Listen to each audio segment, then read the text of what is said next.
I was stunned when I came to work yesterday morning and brokenhearted at what I saw a member of Congress doing. A member of Congress who listened in on a phone call from the President of the United States to a young wife, and in his way tried to express that opinion. He's a brave man, a fallen hero. He knew what he was getting himself into because he enlisted. There's no reason to enlist. He enlisted. And he was where he wanted to be, exactly where he wanted to be, with exactly the people he wanted to be with when his life was taken. That was the message. That was the message that was transmitted. It stuns me that a member of Congress would have listened in on that conversation. Absolutely stuns me. And I thought at least that was sacred. You know, when I was a kid growing up, a lot of things were sacred in our country.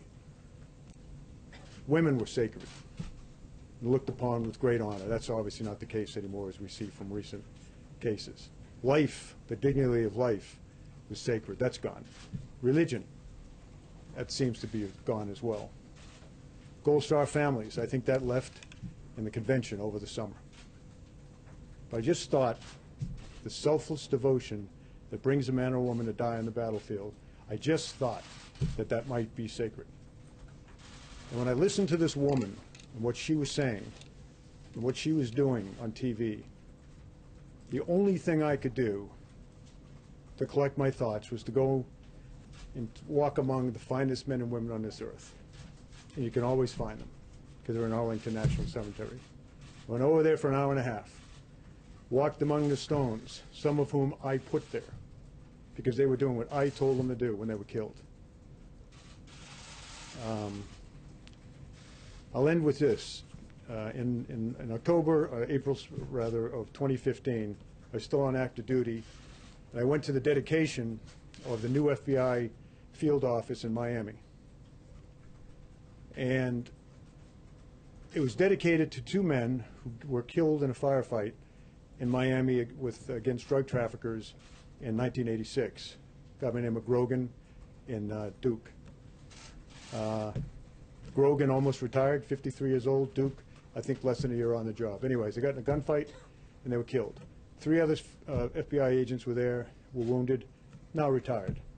So we go down, Jim Comey, get an absolutely brilliant memorial speech to those fallen men and to all of the men and women of the FBI who serve our country so well, and law enforcement so well. There were family members there. Some of the children that were there were only 3 or 4 years old when their dads were killed on that street in Miami-Dade. 3 of the men that survived the fight were there and gave a rendition of how brave those men were and how they gave their lives. And a congresswoman stood up, and in the long tradition of empty barrels making the most noise, stood up there and all of that and talked about how she was instrumental in getting the funding for that building and how she took care of her constituents because she got the money, and she just called up President Obama, and on that phone call he gave the money, the $20 million to build the building. And she sat down. And we were stunned. Stunned that she'd done it. Even for someone that is that empty a barrel, we were stunned. But you know, none of us went to the press and criticized. None of us stood up and were appalled. We just said, okay, fine. So I still hope, as you write your stories, and I appeal to America, that let's not let this maybe last thing that's held sacred in our society. A young man, young woman going out and giving his or her life for our country. Let's try to somehow keep that sacred. But it eroded a great deal yesterday by the selfish behavior of a member of Congress.